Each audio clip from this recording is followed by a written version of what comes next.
असङ्गोऽहम् असङ्गोऽहम् असङ्गोऽहम् पुनः पुनः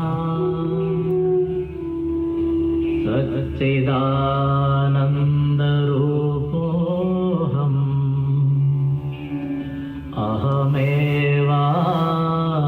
अहमेवाहमव्ययः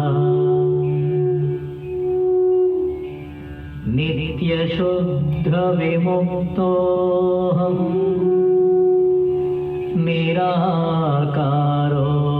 निराकारोऽहमव्ययः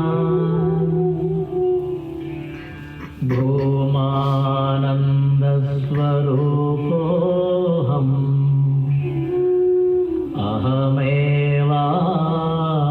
अहमेवाहमव्ययः नित्योऽहम् निरवद्योऽहम् निराकारोऽहमच्युतः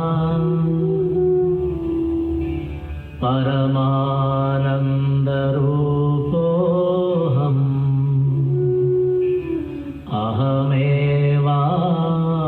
अहमेवाहमव्ययः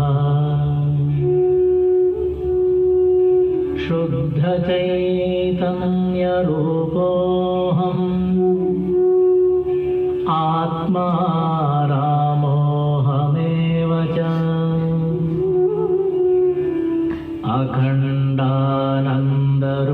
अखण्डानन्दरूपोऽहम्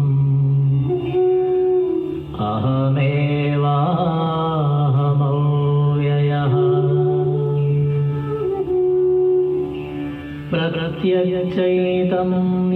प्रत्यक्षचैतन्यरूपोऽहम् शान्तोऽहम् प्रकृतेः परः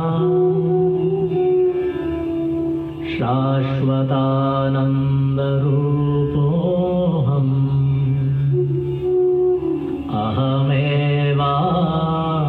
अहमेवाहमव्ययः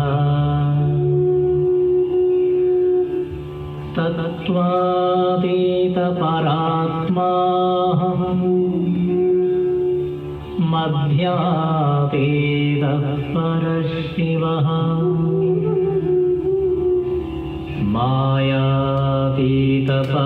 मायातीतपरञ्ज्योतिः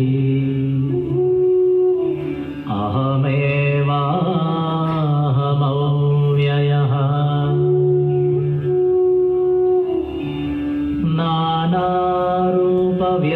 नानारूपव्यतीतोऽहम् चिदाकारोऽहमच्युतः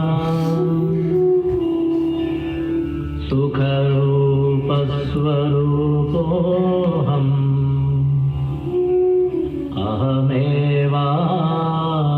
अहमेवाहमव्ययः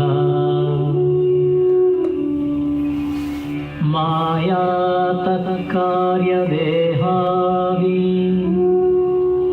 मम नास्त्येव सर्वदा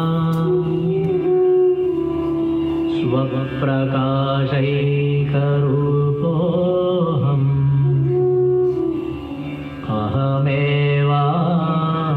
अहमेवाहमव्ययः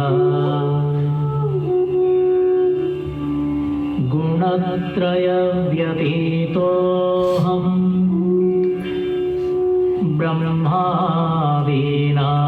च साक्ष्यहम् अनन्तानन्दरूपोऽहम्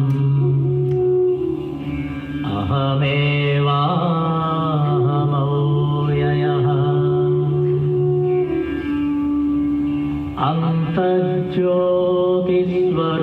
अन्तर्ज्योतिस्वरूपोऽहम्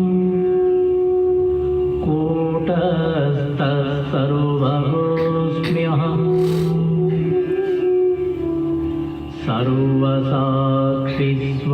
सर्वसाक्षिस्वरूपोऽहम्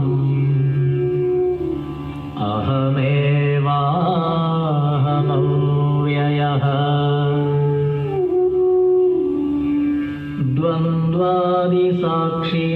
द्वन्द्वादिसाक्षिरूपोऽहम् अचलोऽहम् सनातनः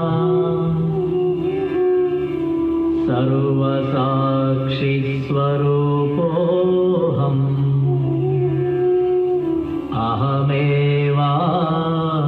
अहमेवाहमव्ययः प्रज्ञानघन एवाहम् विज्ञानघन एव च अकर्ताहम् अभोक्ताहम्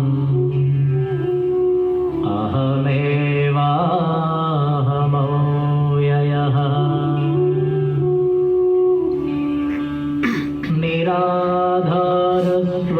निराधारस्वरूपोऽहम्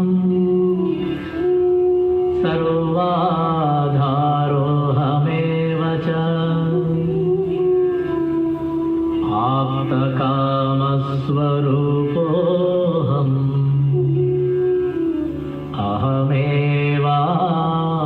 अहमेवाहमव्ययः तापत्रयविनिर्मुक्तः देहत्रयविलक्षणः अवस्थात्रयसाक्ष्यस्मि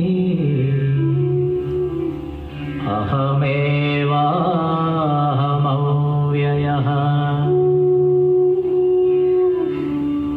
दृग्दृश्यौ द्वौ पदार्थौ स्तः परस्परविलक्षणौ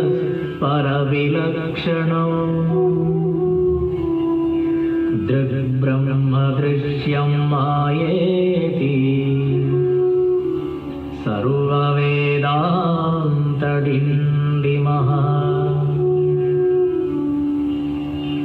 अहं साक्षीति यो विद्यात् विविच्यैवं पुनः पुनः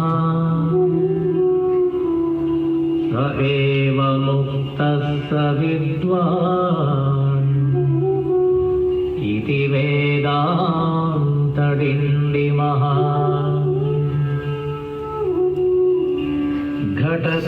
घटकुड्यादिकं सर्वं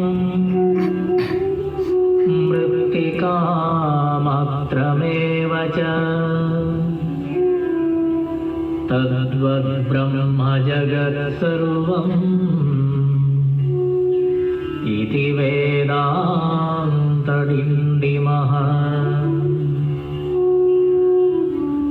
ब्रह्म सत्यं जगन्मिथ्या जीवो ब्रह्मैव नापरः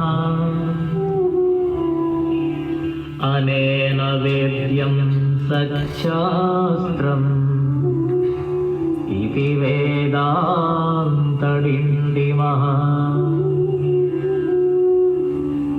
अन्तर्ज्योति बहिर्ज्योतिः प्रत्यग्ज्योतिः परात्परः ज्योतिज्योति स्वयं ज्योतिः आत्मज्योतिशिवोऽस्म्यहम् ज्योतिज्योति स्वयं ज्योतिः आत्मज्योतिशिवोऽस्म्यहम्।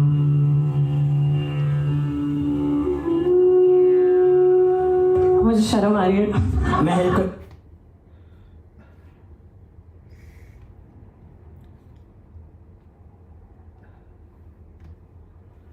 Hari Om, good evening, a very warm welcome to all of you. Please come.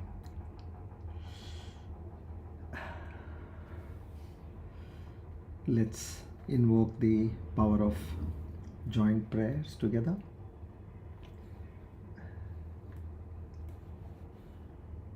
And seek the blessings of the Divine Almighty.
असतो मा सद्गमय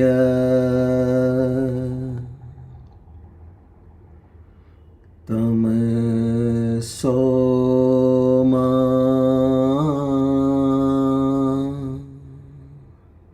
ज्योतिर्गमय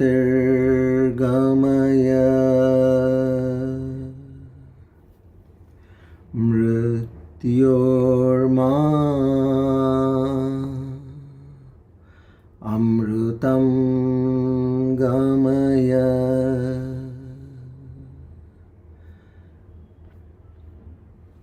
सहनाववतु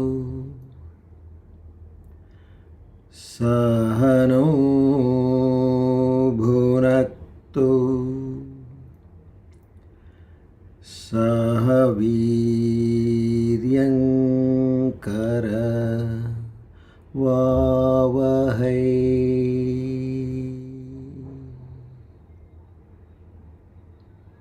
तेजस्विना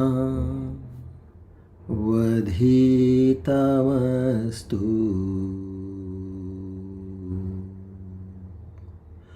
मा विद्विषावहै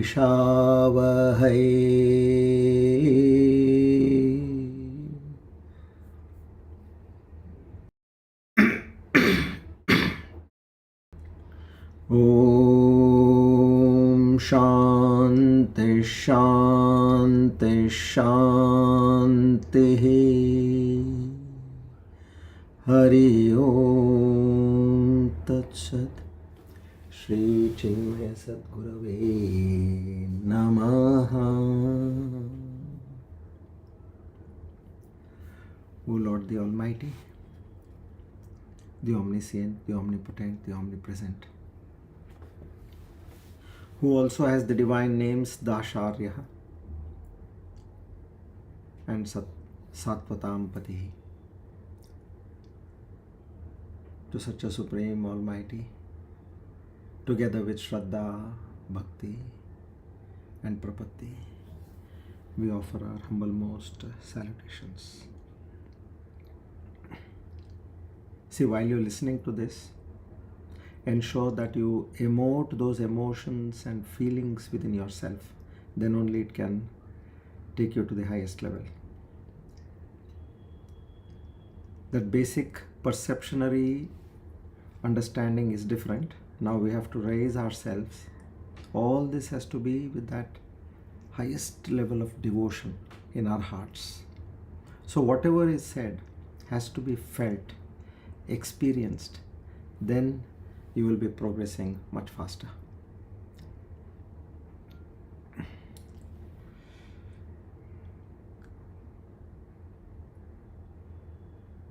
We seek your grace, your love, your compassion, your affection, your benevolence, your mercy, your forgiveness,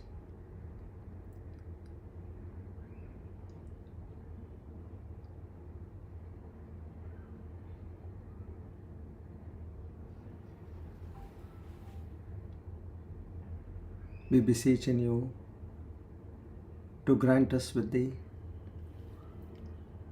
divine qualities such as Shraddha, Bhakti, Jnana, Vairagya and Prapatti in a much more enhanced proportion. This is only and only to have the first-hand experience of thy true self right within our hearts in this very own life. We pray, we beseech, we yearn for, we strive. O Lord, this can happen only with your grace, your mercy. Please, please, please enable us with these qualities to understand your true nature. Our humblemost salutations to the Guru Parampara, the Ishvara and the Shastra,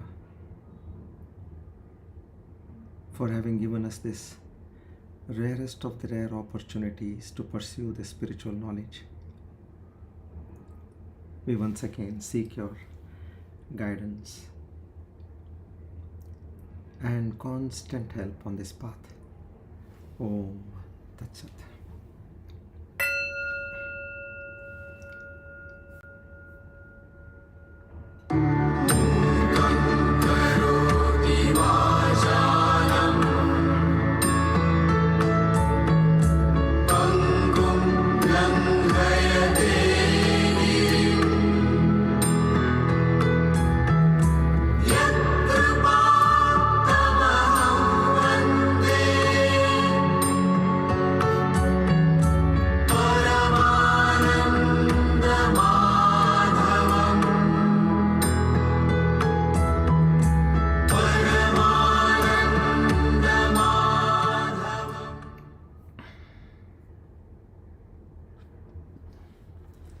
Today, by the grace of Almighty and the abundant blessings of the Guru Parampara, we are on our Divine Discourse number 456. On the 23rd of December 2025, Swasti Shri Vishwavasunama Samvatsara Dakshinayana Hemantarutu Pushyamasa Shukla Paksha Bhaumavasare Tritiya Tithau Shravana Nakshatra Vyagata Nama Yoge Garaja Karane. On this auspicious day of Tuesday and the auspicious time of the evening,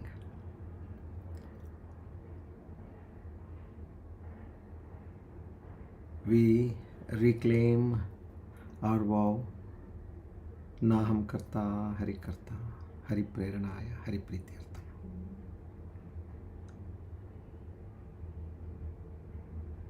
Everything in this universe is He and He alone.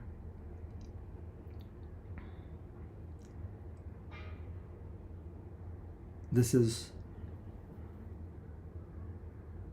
one supreme truth which we all need to understand.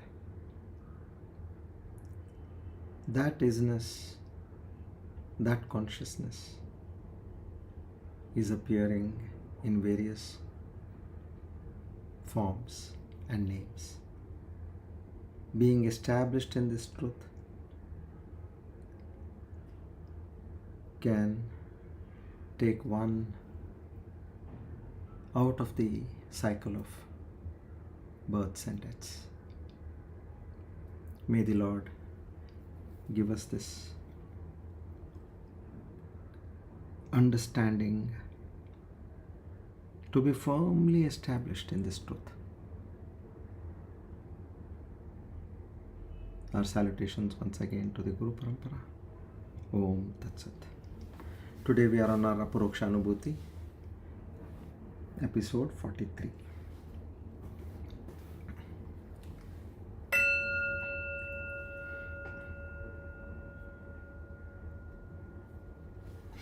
Good evening, everybody.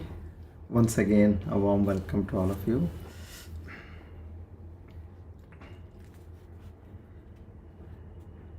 See, these 15 practices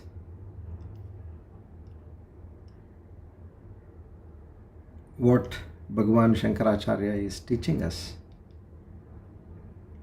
has got immense value, and it would make sense only when we practice it.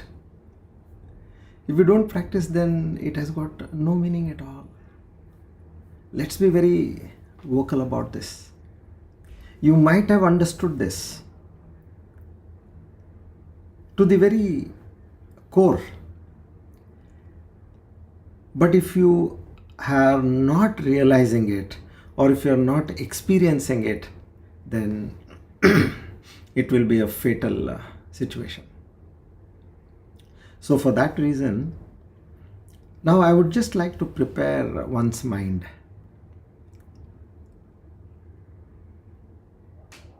Now we all are leading a life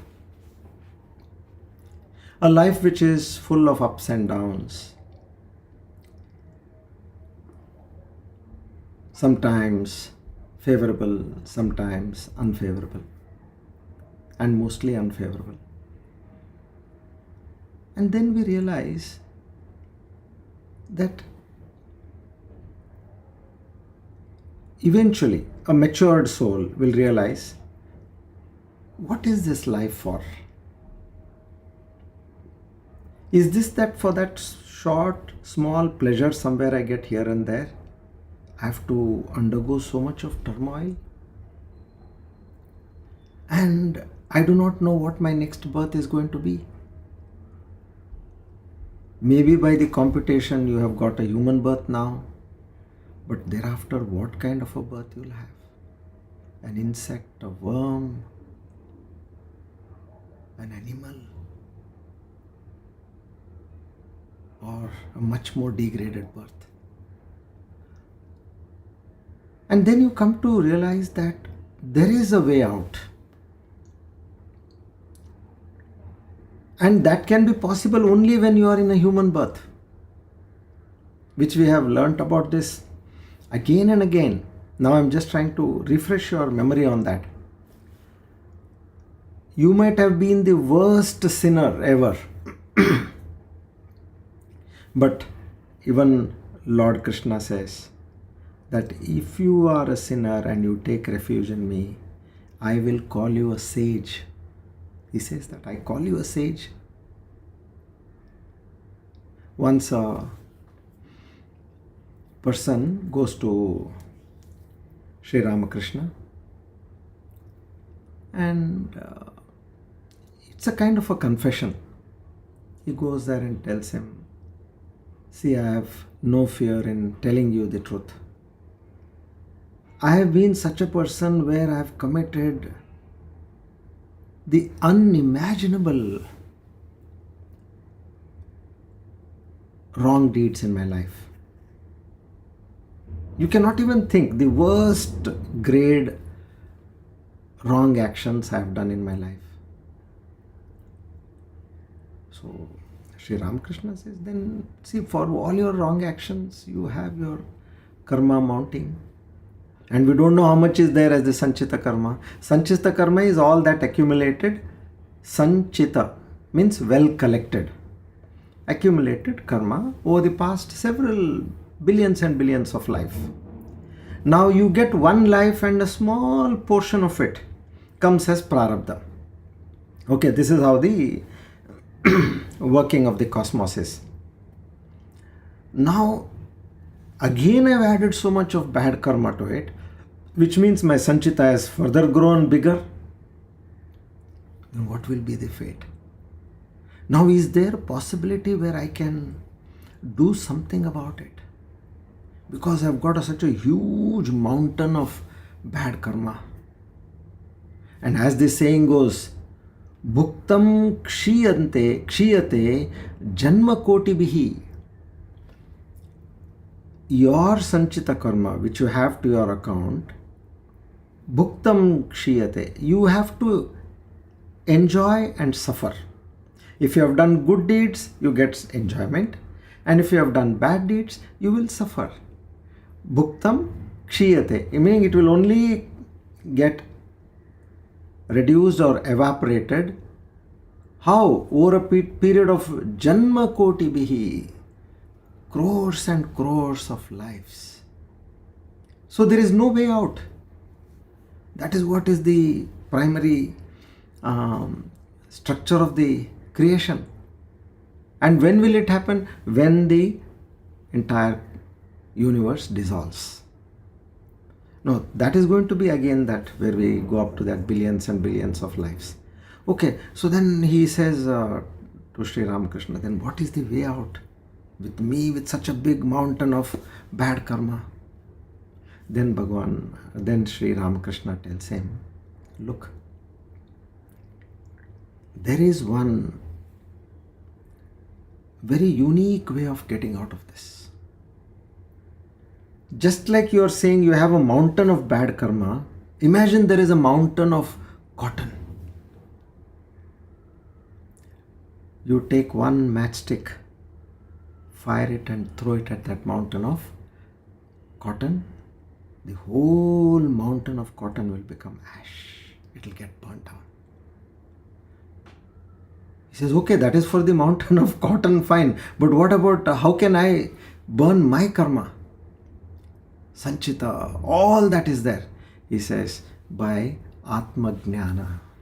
Just know your true nature. That's all. The moment you get to know your true nature, whatever be the size of your bad karma in the past, it will all burn down. Swami Vivekananda says, good, good, bad, bad, none escape the law. Whosoever wears the form will have to wear the chain too. That is how we all have been experiencing now. But our karma is so good that we have got this knowledge.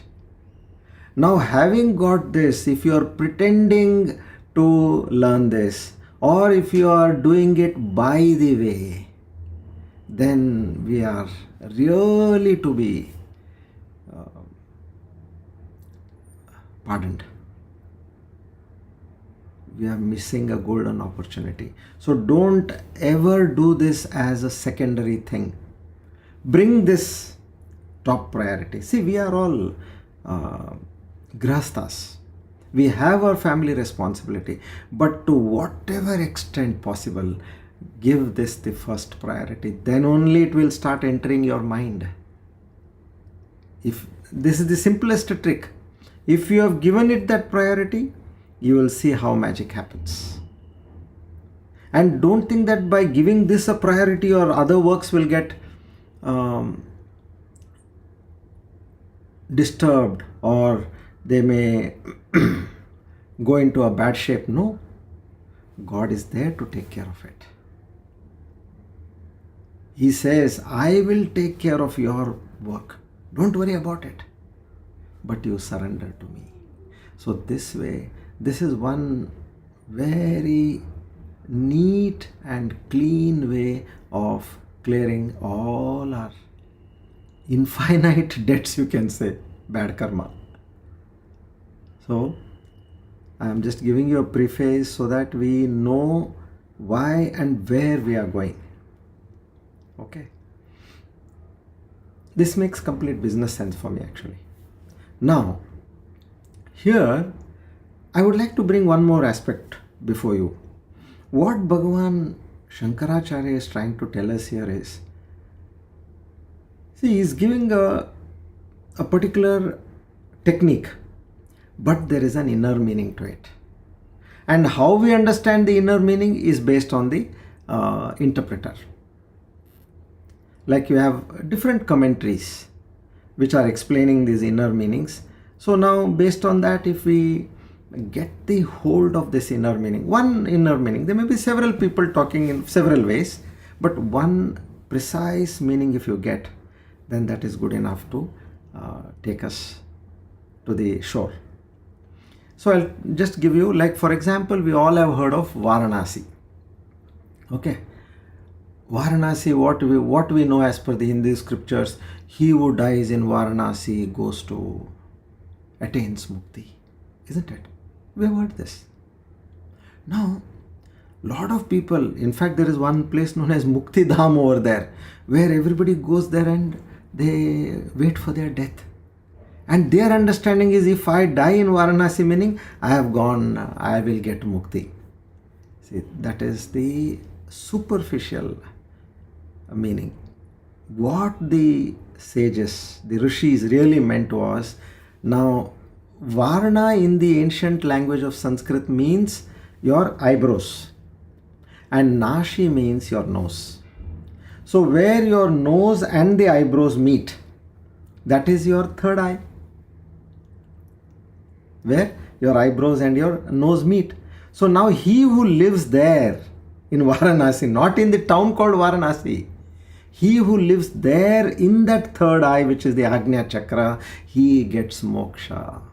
That means if you die living in Varanasi, you will get moksha. Meaning what? If you stay in that third eye, Agnya Chakra, you will get moksha.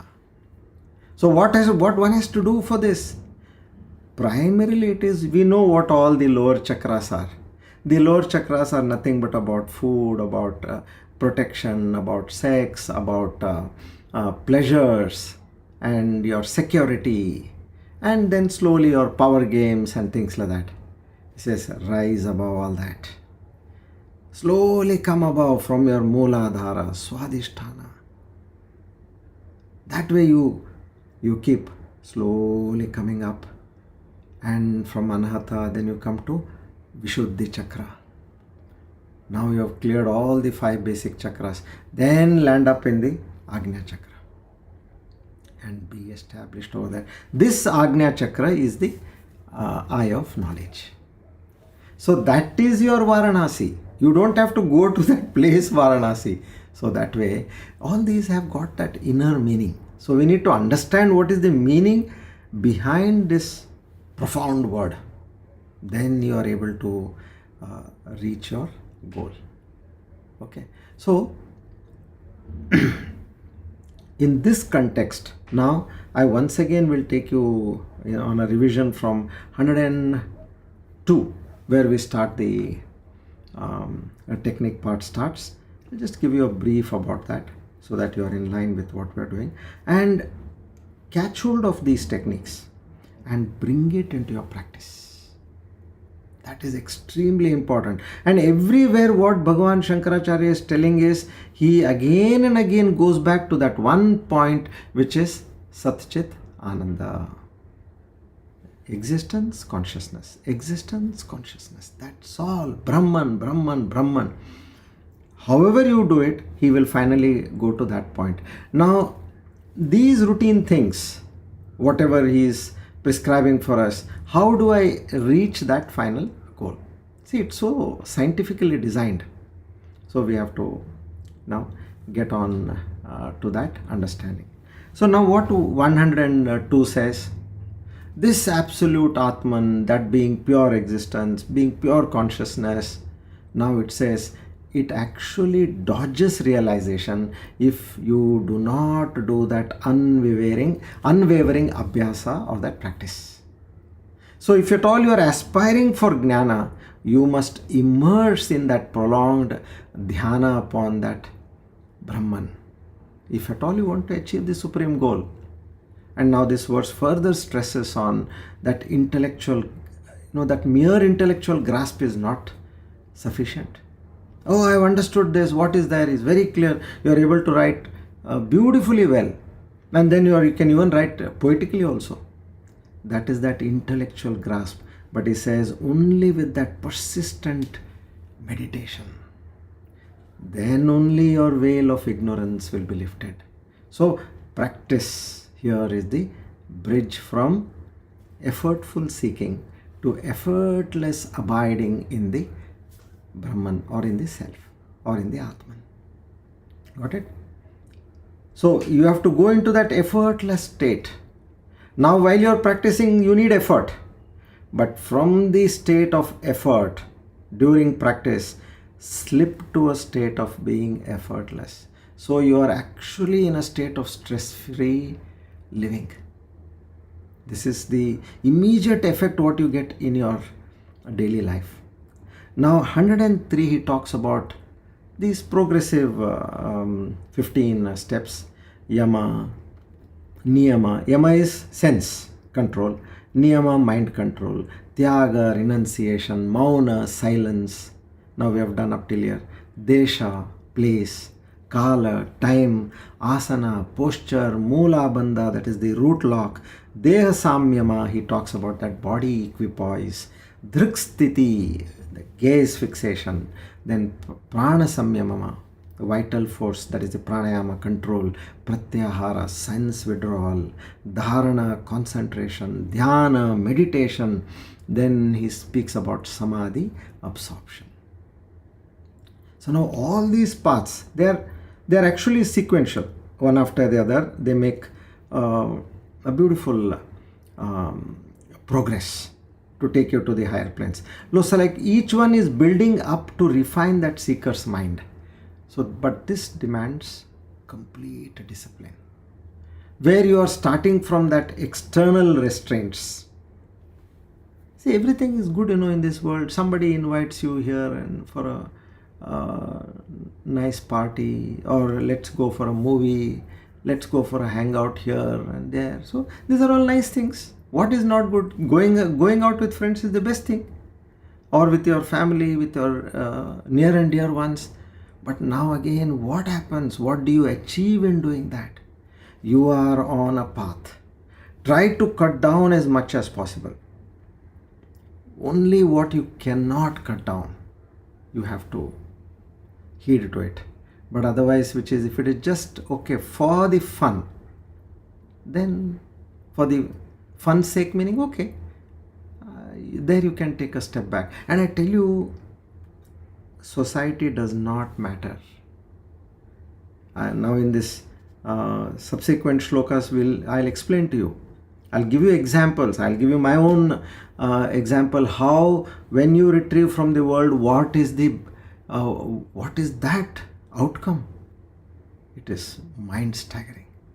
And you don't have to experience everything to understand. Somebody else's experience can be your understanding. That is the what a wise man can do. So by mastering this, the yogi, he slowly ascends from the gross to the semi-subtle, and then to the subtle, and then he realizes. Once you are established in that reality, and then you feel that I am completely there, then you can free flow. Wherever, however you want, you can progress. 104, he says, okay, yama, the first step, restrain your senses. How? Through viveka. What is that viveka? Discernment power. Sarvam Brahma iti vijnanat. Meaning Sarvam Kalvidam Brahma, as we say, all this is indeed Brahman. See, there it's the first shot is that everything here you see around is Brahman. I'm going to explain in detail again. Maybe it may be a repetition, but I want it to go into your mind and then into your heart. See, what is our aim? Our aim is not prescribed or bound by any limitations in terms of time. Our only aim is that we should get it. And I've seen this with students who have progressed so very well, and they are almost there. When this is the pratyaksha anubhuti, what we are saying, where somebody is able to get it, meaning then it is working, isn't it? So all this is indeed Brahman. Sarvam Brahma iti vijnanat. Think that everything is Brahman. So now this knowledge, it curbs the mind's wandering into that illusory world of objects. Now that Brahman you are sitting here and experiencing. Now again you are going there and that same Brahman is appearing in a different form. Why do you go there? Once you are able to realize that, then you go, because everywhere it is that same Brahman only. But till the time you realize, you have to sit and make it your own experience. So this repeated practice of this discernment, what happens? It purifies your perception, whatever you are seeing.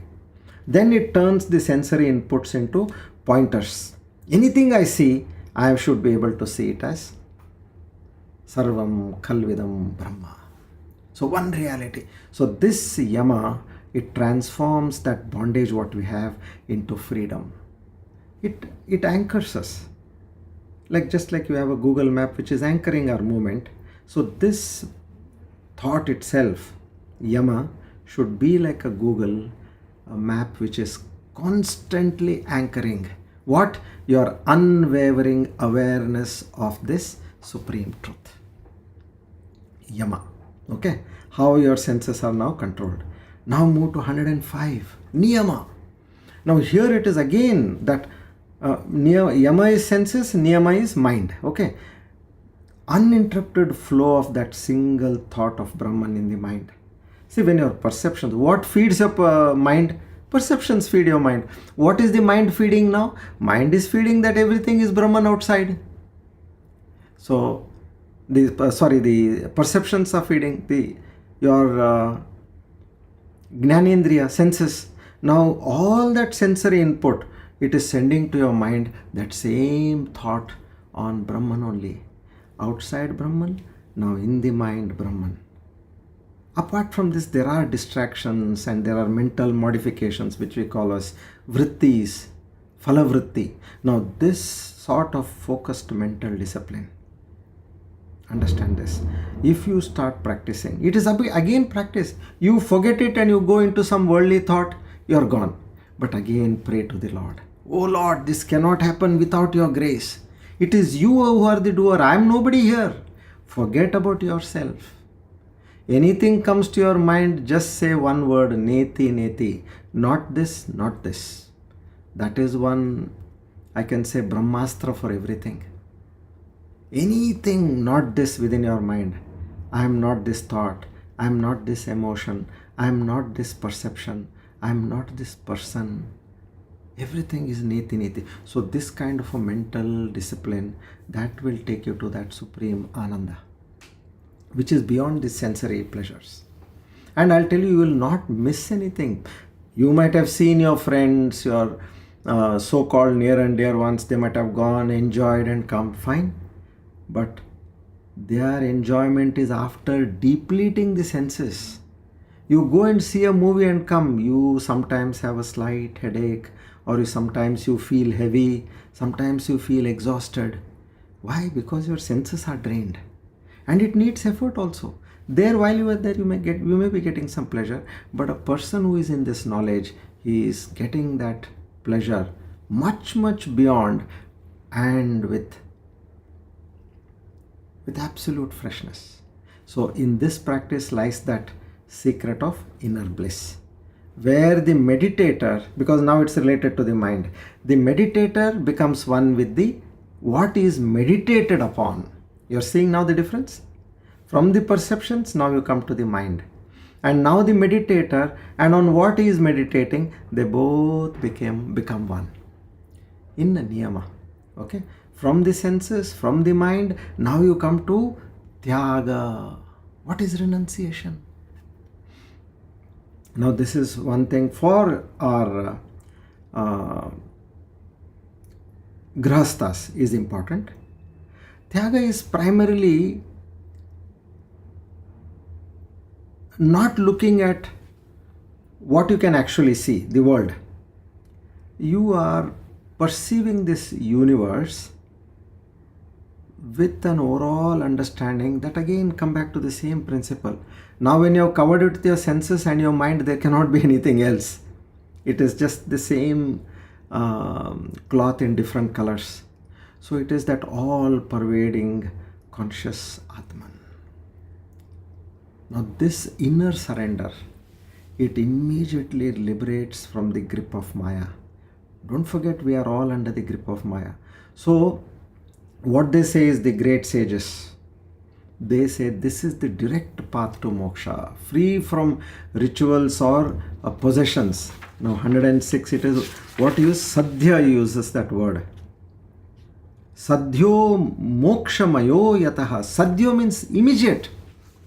When you have renounced the world and everywhere you see this supreme reality and Atman alone, then he says Sadhyo moksha.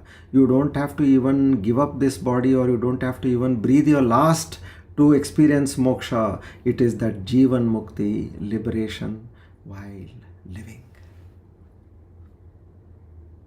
So now I just want you to understand, what is this liberation?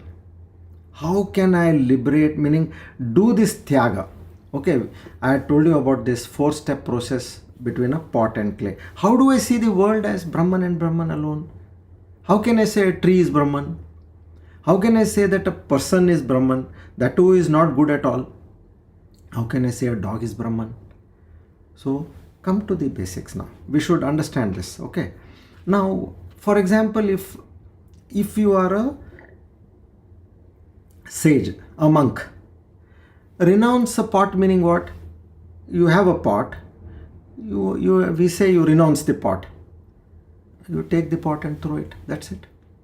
Now you have thrown away the pot, meaning you have thrown away all your relations, your possessions, everything which you have got with the world. Yes, you have given up.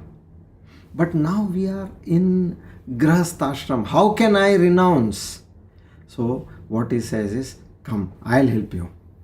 Bhagavan Shankaracharya says, I'll help you, come. Now you see a pot made of mud, okay, or clay. You see this pot, it is made of clay.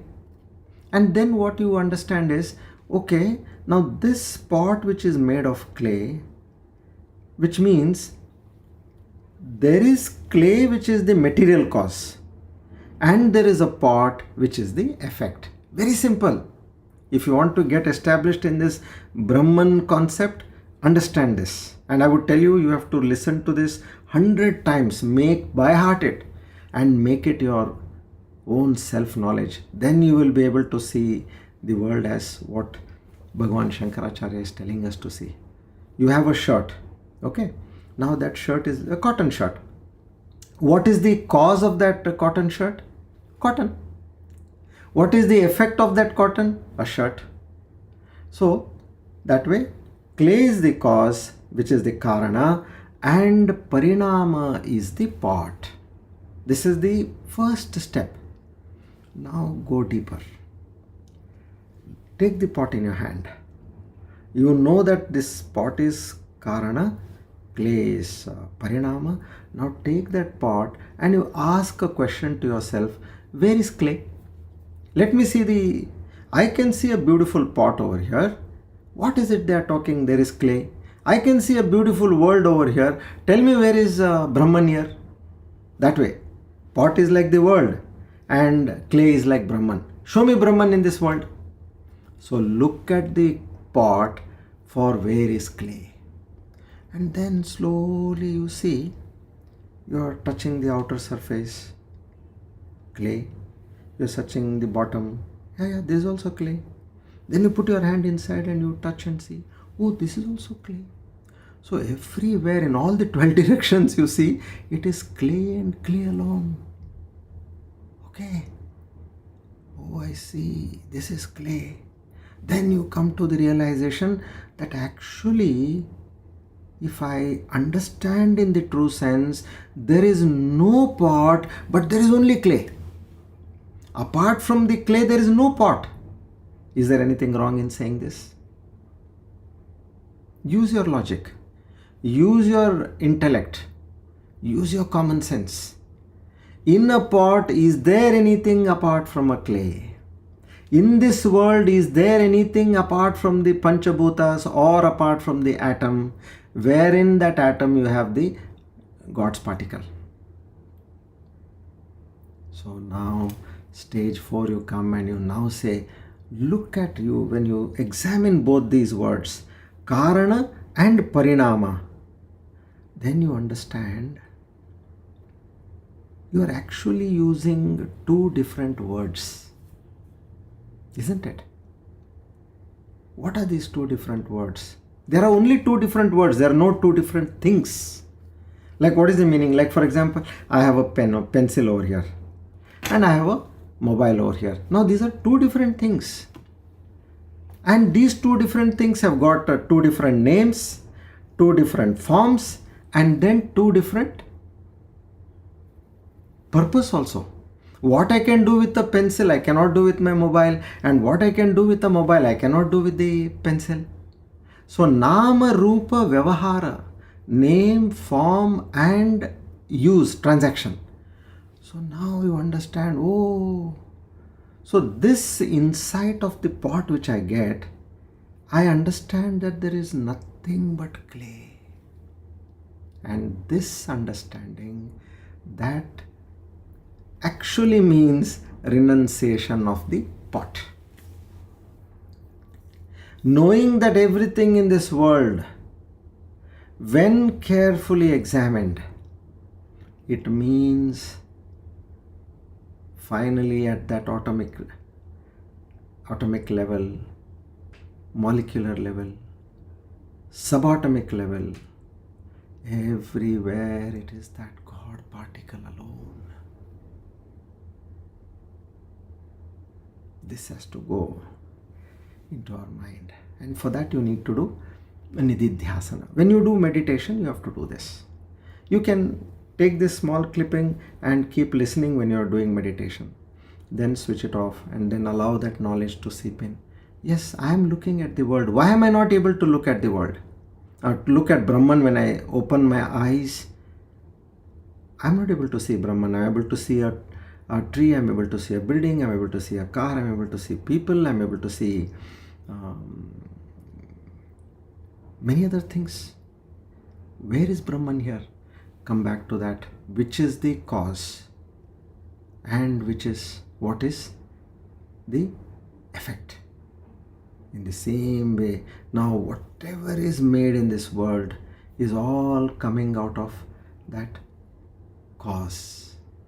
And once you understand this cause, know that because of this substance out of which it is made, and what is that? Existence, consciousness and bliss. And there is a state where you get established in that truth. Now in 107 after this, we come to Mauna, that sacred silence. That is a state where he says, Mauna is something where speech and mind, they fail, unable to describe that Brahman. And this is by that the dedicated yogins, they are able to establish in that kind of a silence. And then there's a slight pun intended over here. He says those Bala Nam, he says, 107, he talks about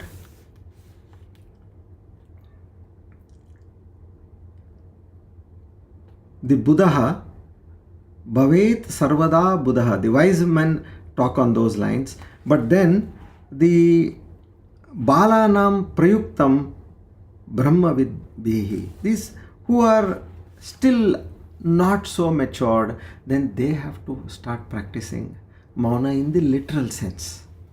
So he goes on those lines. Now, 108, he talks about Brahman cannot be described. Understand that one thing, because now you are going deeper. Now you tell me how to describe. So he says, it cannot. Even if you try to bring in words fail. So he says, pointing out to that ultimate unreality, then slowly the seeker, he moves away from all these descriptions and he rests himself in a wordless contemplation. So my personal experience here is, you have to just adopt this principle of neti neti. When you sit for meditation, you get a thought, neti neti. Everything is neti neti, not this, not this, not this. And you will go into that state of deep meditation.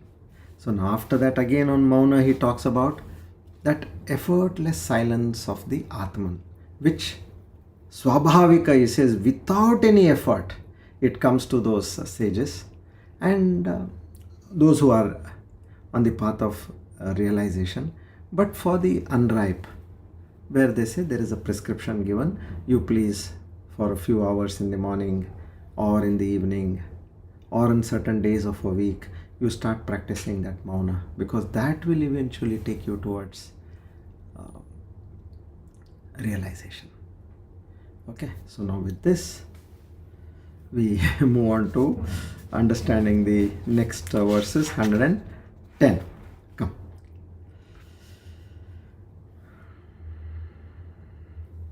(110).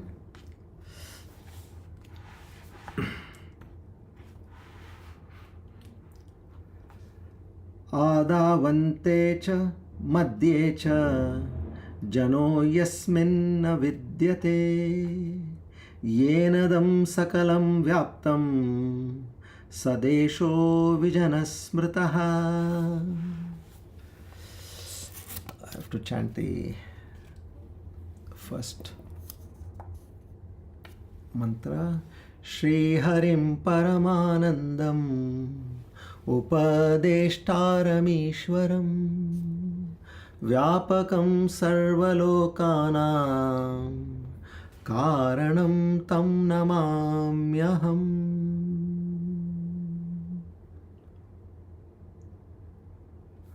Okay, now what is the direct meaning he is talking about here? That solitude is known as space, wherein the universe does not exist in the beginning, end or middle, but whereby it is pervaded at all times. See, these are just like riddles, very difficult to understand. One needs to go at depth using several commentaries and trying to understand the deeper meaning. Okay. Now, what does this next verse which we are learning here talk about? So we'll take 110 now. Okay.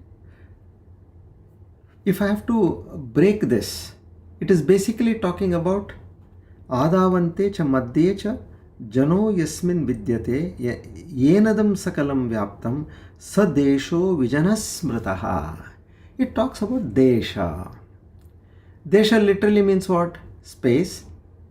But you can correlate it to place. Okay.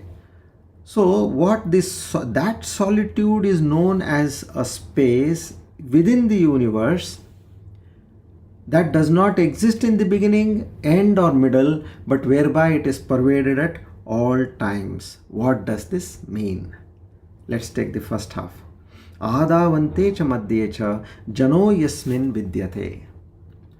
That space in which no universe or beings exist. In the beginning, in the end, nor in the middle. And what is the second half? Yenadam sakalam vyaptam sadesho vijanas smritaha. That by which that entire universe is constantly pervaded. That place is known as Vijanaha. Vijanaha means without any people. That is true solitude for the desolate. What we can talk. That is this space. I think it's too heavy to understand. I'll give a small example. Now we finally know what Bhagavan Shankaracharya is taking us to. He says, see, look, you are looking at space. Space is one of the most subtlest element of the Pancha Mahabhutas. So, Akasha, Vayu, Agni, Apaha, Bhumi. These are the five Panchabhutas. Subtlest of all is what? Akasha. Now that space he is talking about over here. And what do I understand by this space? In the common understanding is a place.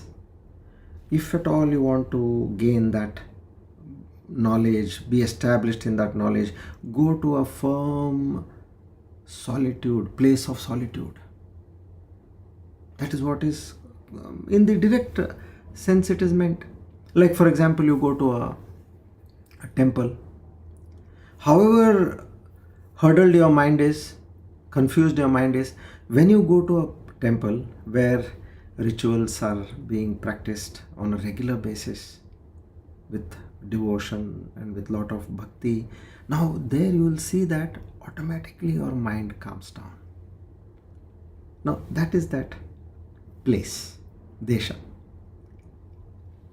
Or you go to a meditation hall which is specially designed for meditation. You will see that automatically your mind calms down. You go to a mountain and you sit there in a cave for meditation. Naturally the vibes are where there is no disturbance, you can get that meditation. Immediately you can get. But if you say I'm going to go to a mall and I'm going to sit there and meditate, will it happen? No, the place is not suitable. So here this desha, space, is not from the physical aspect, which you want to experience good meditation, then you have to ensure that your place is conducive. But what is the deeper meaning, what Bhagavan Shankaracharya wants to say by space? How do I see space? So let's take an example. There is a water jug. Okay. Now, water jug is empty. I show you that jug and ask you, is there space here? You say yes, there is space because it's empty. Now I pour water into it. And then I ask you, is there space over here? What do you say? First thing you say, there is water here, there is no, where is the space? That is what we have to crack over here.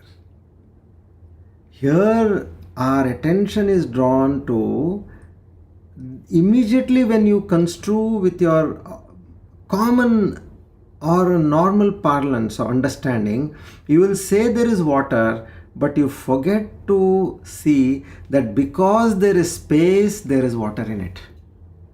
Even though the earlier when there was no water, there was space. Even when you put water, there is space. So which means in every bracket of this existence, what you see, creation, what you see, know that there is that space, and in that space this world is existing. And now what is that kind of space? Here he talks about, he explains that space wherein the universe never is, either in the beginning or in the middle or in the end, which pervaded all along. Which means he talks of that omniscient, omnipotent, omnipresent power of that space, which was not there in the beginning, meaning that is restricted to creation. It is behind the creation, which is Desha Kala Vastu, Atita, it is beyond that, or in which this Desha, Kala and Vastu is prevailing. That is the manifested world, but in the unmanifest world. See, again here words fail to describe that. So what we have to understand in this way, I see water in the jug, but my understanding is that there is no space. But hey fool, understand that because there is space, you are able to fill in water. Otherwise, where will the water go? Isn't it? So in that way, we have to understand that every bit of this world which we are seeing is in that space which was before, which is now, and which is after. Not just that space which you are seeing. No, that's a physical manifest space. But because of that undescribable space, this space has come into existence. Okay, so that way you start seeing the world. That is what he is trying to say over here. In the sense, you have to know that by chance, okay, now we come to the, after having understood the subtle part, we come to the Desha. I want to go and meditate. Now, if you want to really go somewhere and meditate, not that you have to go to the Himalayas immediately, you can meditate in your own house. As I told you, withdraw your senses, keep away from the hangouts which are happening, and sit there and meditate. Now you may be feeling, what I'm losing such a great evening today which was happening. I'm not there. And then you come to see all the photographs. All your friends have gone. Now it's very easy. Everybody is connected in a group. And in that group you see so many photographs coming and what all they did and all that. So you get that feeling, I missed something great. Isn't it? But I'll tell you the truth over here. Swami Vivekananda says, he puts it very powerfully, by the world forgotten and the world forgetting. Don't think that, if you don't go, anybody will really miss you. No. They may say that.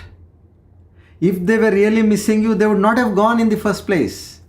They would have said, okay, I prefer to be with you. I will not go. I will also not go. But they going and saying, we are going to miss you, we are going to miss you, that is all humbug. That's an illusion. So as Swami Vivekananda said, by the world forgotten, and the world is still forgetting. World is forgetting. You keep away, slowly they'll forget, and after a few times they will not even call you. I am experiencing this. Because they know what is the use of calling him, he is not going to come. World forgotten and the world forgetting. Slowly they will forgetting. Ask these retired government officers who retire. A really pathetic situation. People who used to adore them, salute them, and give so much of respect. Suddenly a 360-degree U-turn. I have seen with so many my business colleagues, friends, there's a call coming, and then why are you not taking? Arey, he is retired. Earlier I used to see him when we were talking, and if that person's call used to come, he used to say, Arey, please, I'll call you back. And then after we got back, we again got connected, then he used to say, that so-and-so officer had called. Now in front of me you are saying, Arey, he is retired, yaar, chodo. This is how it happens. And as you all know, I gave up my business. Do you think that when you are in business, how much of pondering is there over you? For every wedding you are invited, for every important occasion you are invited. And you are constantly in touch with them. They are in touch with you. But the moment I withdrew from business, I saw out of 100, 1 or 2 is calling. Which means what? They are not interested in you. They are interested in what you are delivering to them. Person is not interested.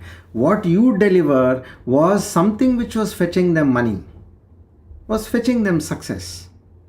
So for that they were talking to you, not for the sake of you. This you should understand. It happens in a family.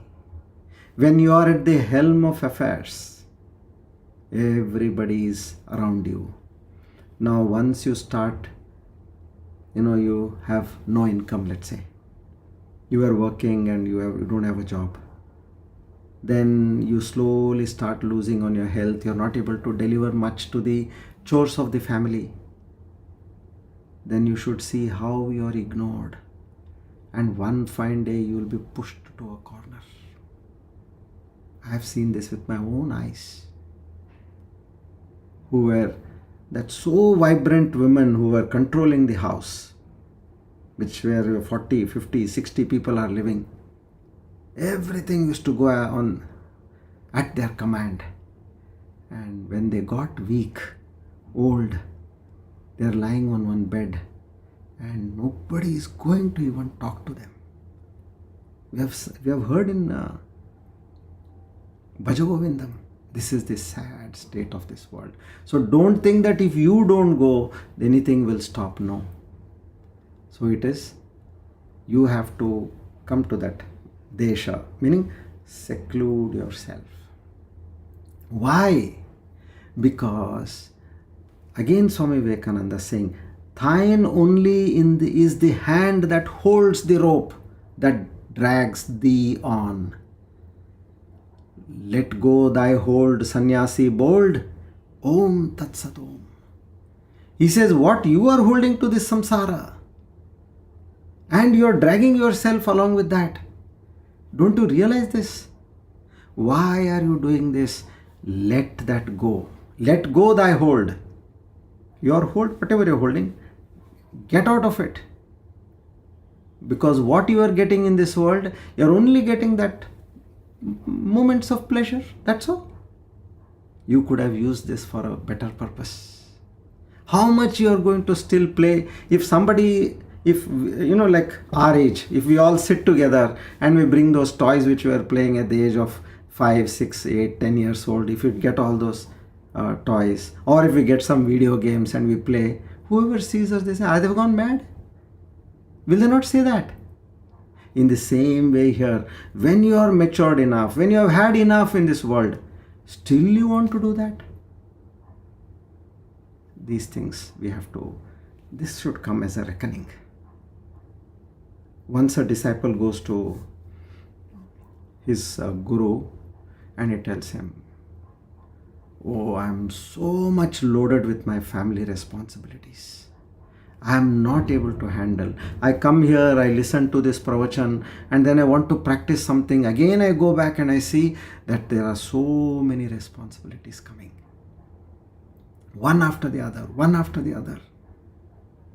Then the guru listened to him. The lecture was about to start. He said, wait, now you listen to the lecture. I'll explain to you later. I understood your problem. Then after the lecture, the guru, he went out and he was holding a tree and he started shouting from there, help me, save me, save me. Then all the students, they rushed out. And he said, Guruji, what happened? No, get me out of this hold of this tree. I'm not able to get from the grip of this tree. Everybody looked at Guruji and he's saying, you are holding the tree is not holding you. And this person who had asked a question, what do you say? Get me out of this. He said, Guruji, just leave your hand. The tree is not holding you. You are holding the tree. Oh, you got your answer. So we all are holding on to our obligations. We think these are obligations. There is no end to this. There will be now with this population going, many a times when I think, so many weddings are going to come up. Actually, there will be engagements, there will be weddings, there will be cradle ceremonies. Oh, galore. In the next 5-10 years. You mean to say your job is only to keep attending these? Somewhere you have to draw a line. Because what is important now? We are on this path. We have to select our desha. Where should I place myself? That is desha in the physical sense, and in the deeper sense, it is that everything, space, what I see around is pervaded by that infinite consciousness bliss. So that is what Vijana Desha, he says, that empty space. Don't just see that as an empty space. It is that pure consciousness. That Turiya, that is what is you have to understand. And there is one more beautiful metaphor over here in Chandogya Upanishad. Sage Uddalaka, he calls his son Shvetaketu. He says, tell me what is this reality. Shvetaketu, he was thinking. Then the father tells him, go get a fruit from the banyan tree. Huge banyan tree. He gets that fruit. And then he said, break it open. And then they find seeds inside. Then he says, now you crush the seed. There is nothing.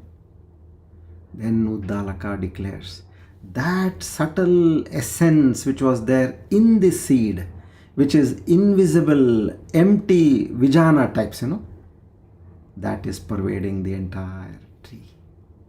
That gave life to the tree. From that empty space, this whole huge banyan tree came into existence. Similarly here, this Brahman is that empty essence space without which no tree can come into existence. So this way, he then tells Shvetaketu, Tattvamasi, you are also born of that. That power, that empty space, and you are one and the same. You are that boundless space, Desha. This is how you have to understand Desha, not just a place. Place is to prepare you at the external level, but when you go deep inside, meditate on that. Now this example gives you a beautiful understanding. Crush a seed and see what is there inside. That seed is a covering, that's all. But the essence part is that space which was there inside. Molecular space it may be. That gave the essence. So this way, get into that core understanding and be established in that.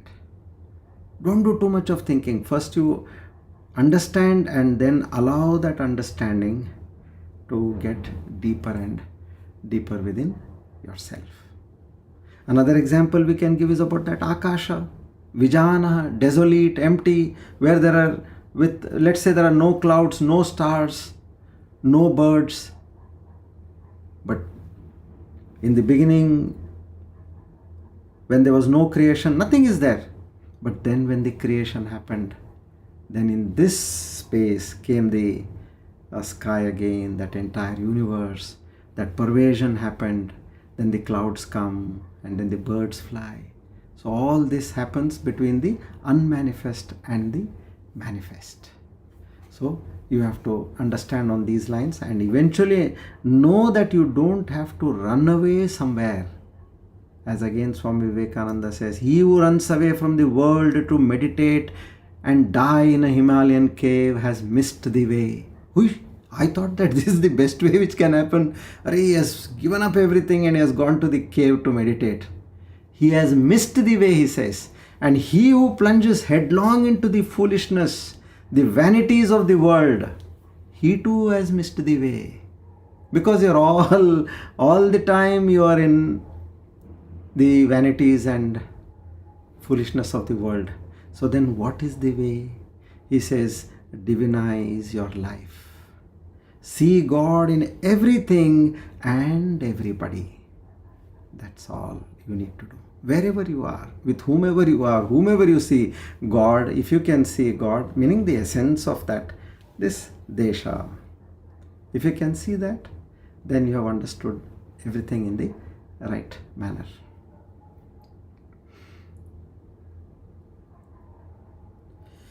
I think we stop here. Let's not rush. Okay, we'll do meditation. Shri Krishna Arpanamastu. Idam Nam Om Tat Sat.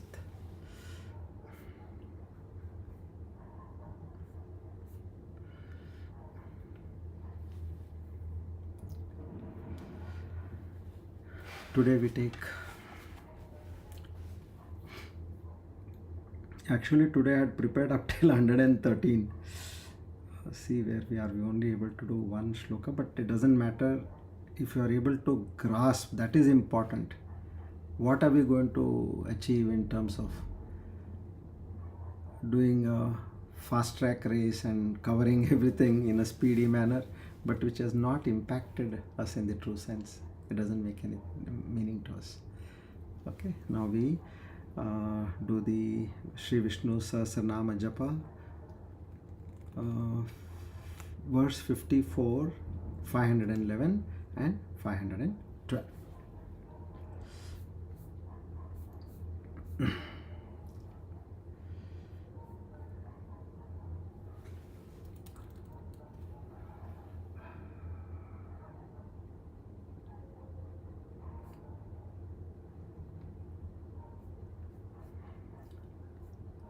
Now the verse goes as follows. Somapo mrutapa somaha purujit purasattamaha vinayo jay satya sandhyo dasharya satvatam patihi. Dasharya. It is a name of Lord Krishna since he was born in the Dasharya race, that is the Yadava Kula. He is also known as Dasharya. It can also mean one who is fully competent to receive all devoted offerings made in the ritualistic sacrifices. 512. Satvatam Patihi. The Lord of the Satvat people. Those who are followers of the Tantra named Satvata. Scriptures essentially means sattvic in nature, are called Sattvatas, and their Lord is Narayana. So if your prime quality is Sattva, then your Lord is Sri Narayana. The essential path of the Sattvatas is a single pointed meditation upon the form of Lord Vishnu with utter devotion. If you are a truly sattvic devotee, you have to do a single pointed meditation upon this form, and slowly you merge into that deshaha. You will go into that space of unmanifest. To such a magnificent Lord, we offer our humble salutations and seek His mercy and blessings.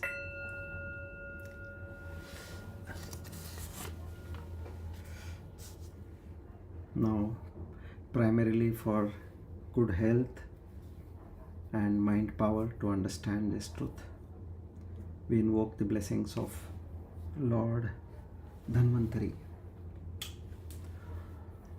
Om Namo Bhagavate Mahasudarshanaya Vasudevaya Dhanvantaraye Amrutagalashahastaya Sarvabhaya Vinashaya Sarvaroga Nivaranaya Trailokyapataye Trailokyanidhaye Shri Mahavishnu Swarupa Shri Dhanvantari Swarupa Shri Shri Shri Aushadha Chakra Narayanaya Swaha. Om Namo Bhagavate Mahasudarshanaya Vasudevaya Dhanvantaraye Amrutagalashahastaya Sarvabhaya Vinashaya Sarvaroga Nivaranaya Trailokyapataye Trailokyanidhaye Shri Mahavishnu Swarupa Shri Dhanvantari Swarupa Shri Shri Shri Aushadha Chakra Narayanaya Swaha. Om Namo Bhagavate Mahasudarshanaya Vasudevaya Dhanvantaraye Amrutagalashahastaya Sarvabhaya Vinashaya Sarvaroga Nivaranaya Trailokyapataye Trailokyanidhaye Shri Mahavishnu Swarupa Shri Dhanvantari Swarupa Shri Shri Shri Aushadha Chakra Narayanaya Swaha.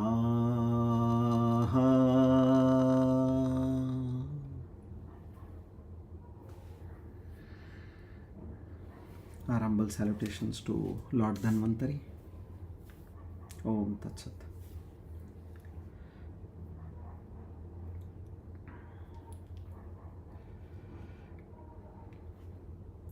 Okay, now let's go into the two-step meditation.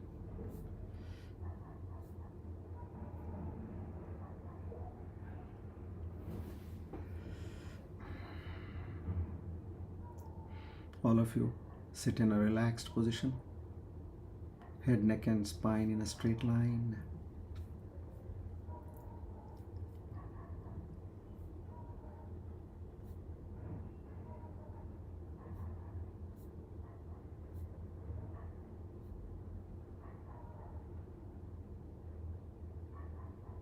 Do Brahmari Pranayam 2 to 3 times and then followed by Anulom Vilom.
Now, relaxing our face, our forehead, our neck, shoulders. Inhale and exhale deeply. Now we move from the Jiva Bhava to Sakshi Bhava, and from there to our true nature. What is the witness? The witness is that which sees all things come and go. It itself does not come and go, but it is the changeless background in which all experiences arise and eventually set. While I am saying this, try to experience this, and then you will come to know whether you have been able to truly get established in that state of witness. The witness is not a person. That means you are now coming out of this personality of yours. It is the light in which everything is seen. It is that Chetana Shakti, the reflected consciousness in which everything is experienced as a jiva. Is the witness the same as the self? No. The witness is a reflection of the self in the mind. No doubt it is a step towards realization, but not the ultimate step. It is a penultimate step. The self is beyond the witness.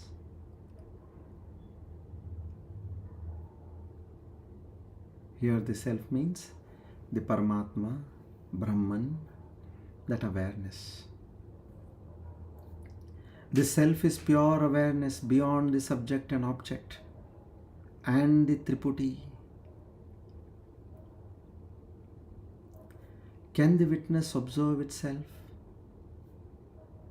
The witness can only observe what it is, what is other than itself. Just like the eyes cannot see the eyes themselves. So to know the witness as your true self is the end of the illusion.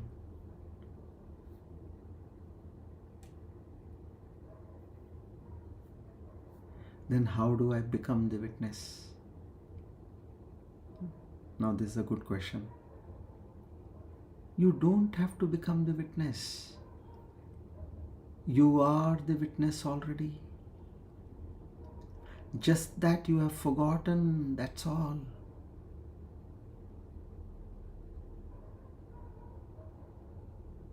Start experiencing. Pay attention. Keep observing your thoughts, your emotions, your body movements, your feelings, your perceptions. Watch all these as if it were happening to someone else next to you.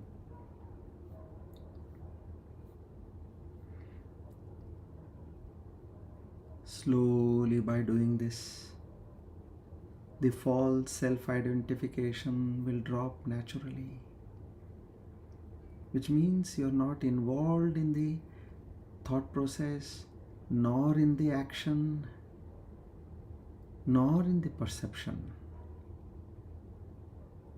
You have completely renounced yourself with no kartrutva, no bhoktrutva. You are a sheer witness of the Prakriti, that is Maya, which is dancing to the tunes of consciousness. Guruji, then tell me, what is the benefit of witnessing?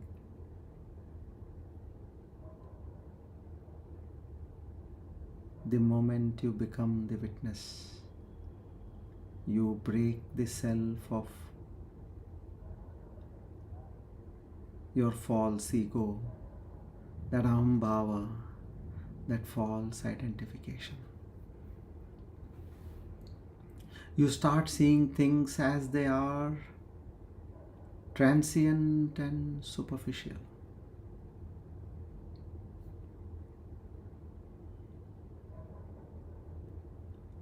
A sense of detachment, clarity, and peace dawns in your life.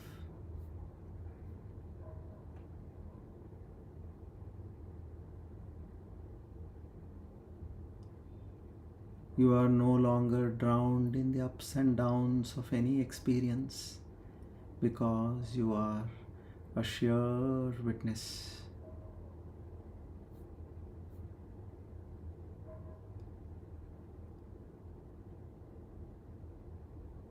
Guruji is awareness, consciousness, Chaitanya.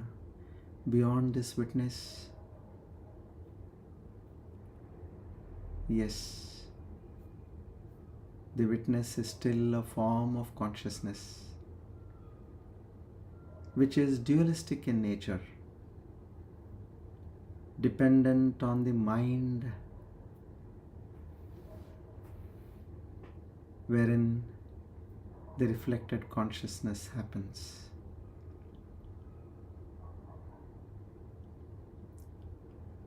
Mind is the medium for that consciousness to be experienced. Now the stage 2 comes, where the transition, understanding happening from the Sakshi Bhava towards the Shuddha Chaitanya.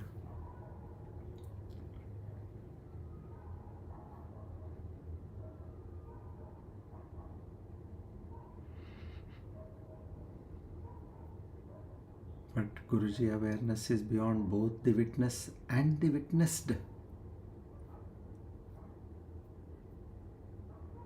Awareness is pure, timeless and spaceless. Yes, this is what you truly are. What is the difference between consciousness and awareness?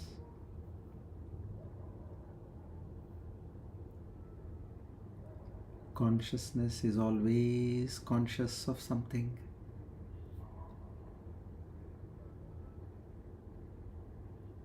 It is partial and subject to change.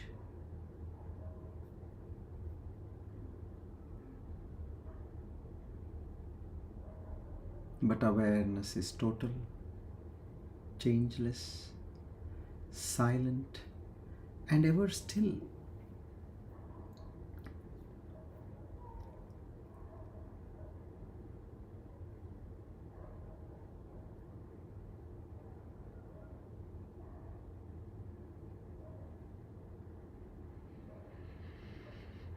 Awareness is not an experience,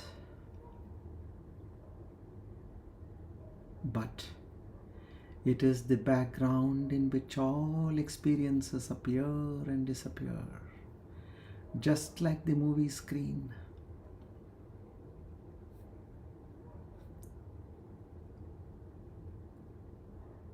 Guruji, what happens when the witness disappears?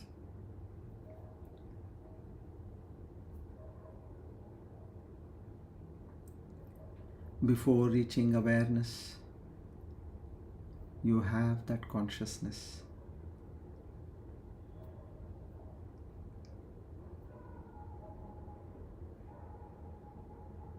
As the reflected consciousness, understanding your true nature.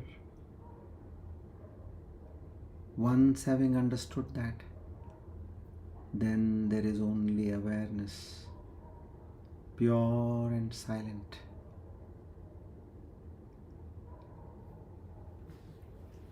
This happens only when you have transcended from the Sakshi Bhava. The sense of separation ends. No one remains to say, I am aware.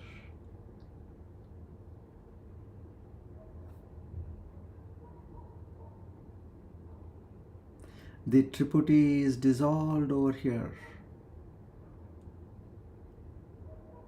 There is no sadhaka, there is no sadhya, means the goal, and there is no sadhana. There is just awareness.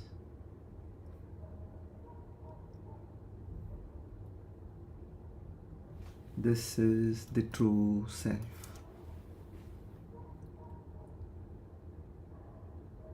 This is the ultimate reality. Now a word of caution.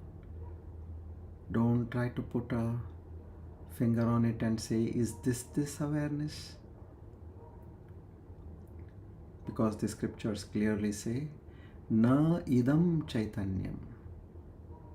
When you say this, it is definitely not.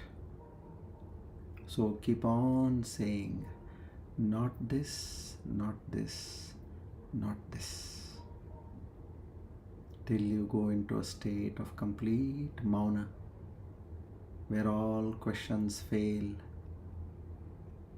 where all doubts are cut asunder.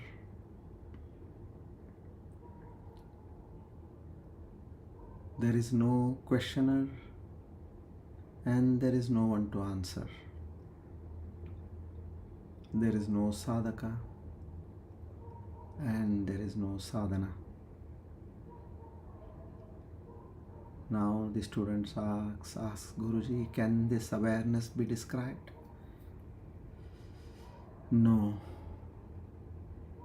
It can be known only by becoming it.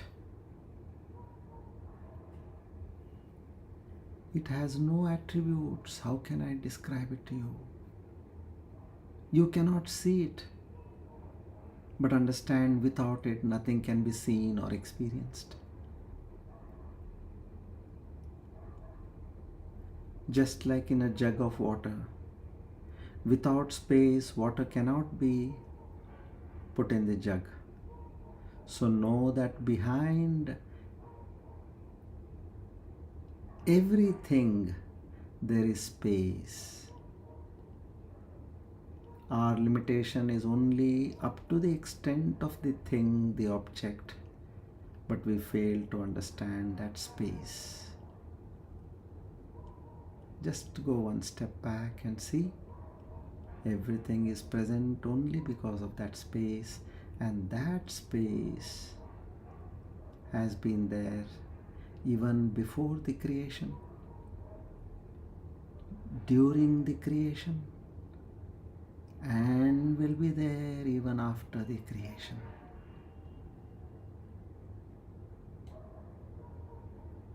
Train your mind to see the world on these lines.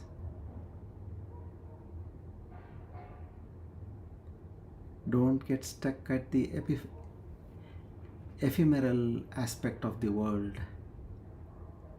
Go into the deeper aspect.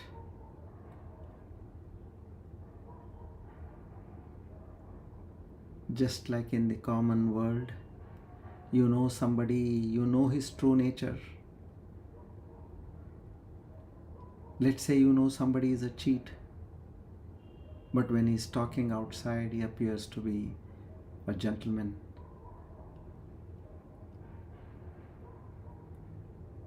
You, having known the true nature of the person, you deal with that person in a different way.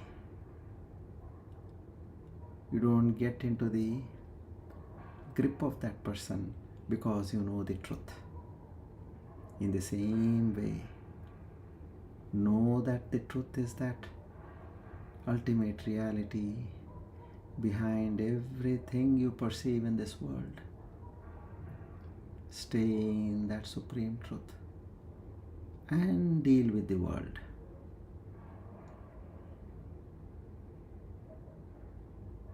And continue to deal with the world, established in that supreme reality.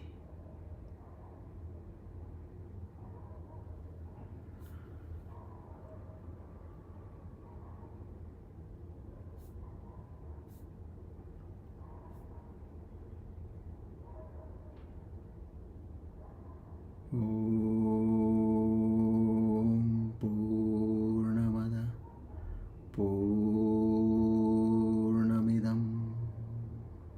Purnat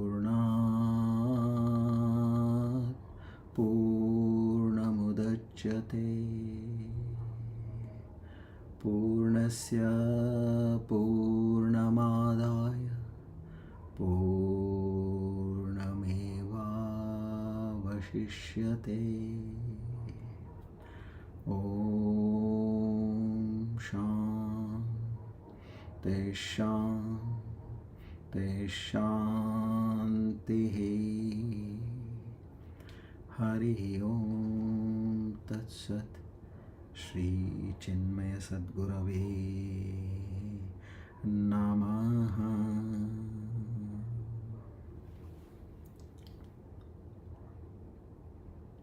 O Lord the Almighty,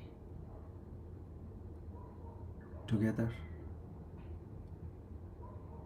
we offer our today's Jnana Yajna at your lotus feet to seek your grace, mercy and blessings. We again and again beseech in your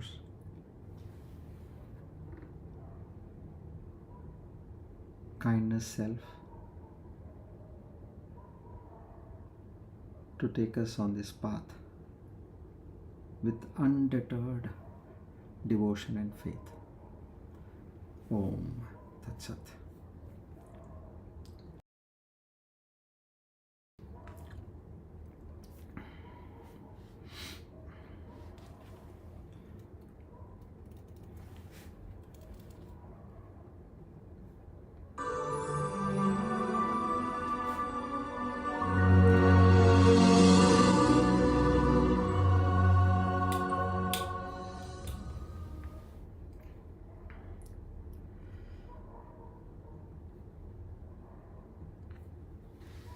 Good evening once again to all of you.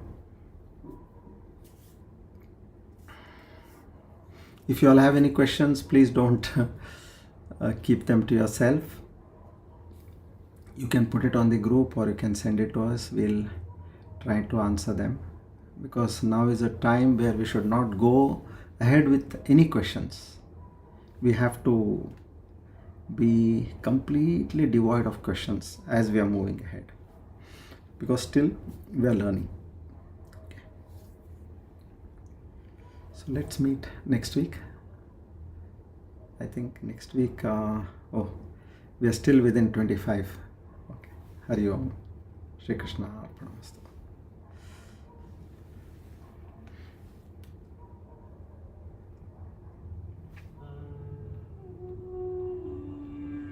द्वन्द्वादि साक्षिरूपोऽहम् अचलोऽहम् सनातनः सर्वसाक्षिस्वरूपोऽहम्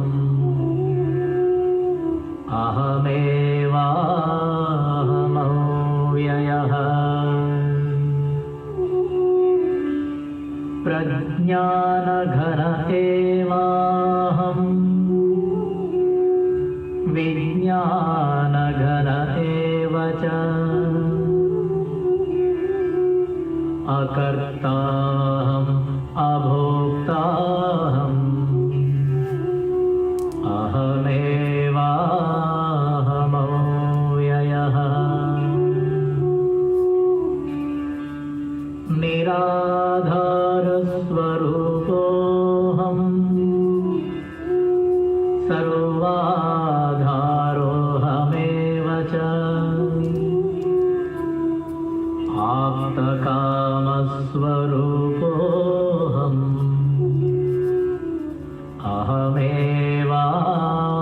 अहमेवाहमव्ययः तापत्रयविनिर्मुक्तः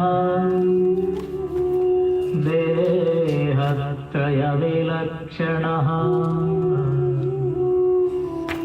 अवस्थात्रयसाक्ष्यस्मि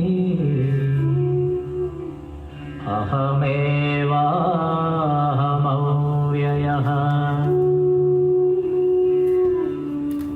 दृग्दृश्यौ द्वौ पदार्थौ स्तः परस्परविलक्षणौ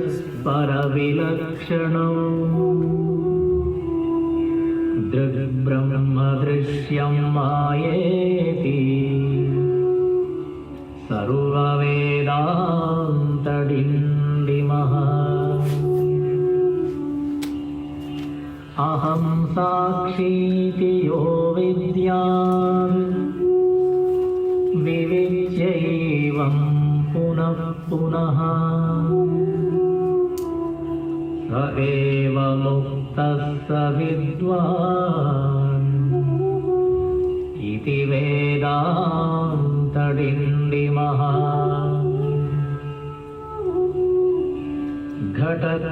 घटकुड्यादिकं सर्वं मृत्तिकामात्रमेव च तद्वद्ब्रह्म जगत्सर्वम् इति वेदान्तडिण्डिमः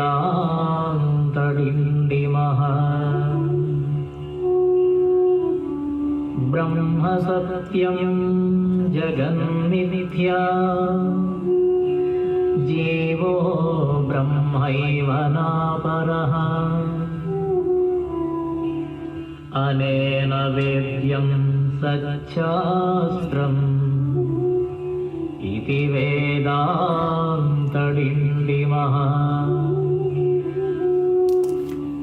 अन्तर्ज्योति बहिर्ज्योतिः प्रत्यग्ज्योतिः परात्परः ज्योतिज्योति स्वयं ज्योतिः आत्मज्योतिशिवोऽस्म्यहम् ज्योतिज्योति स्वयं ज्योतिः आत्मज्योतिशिवो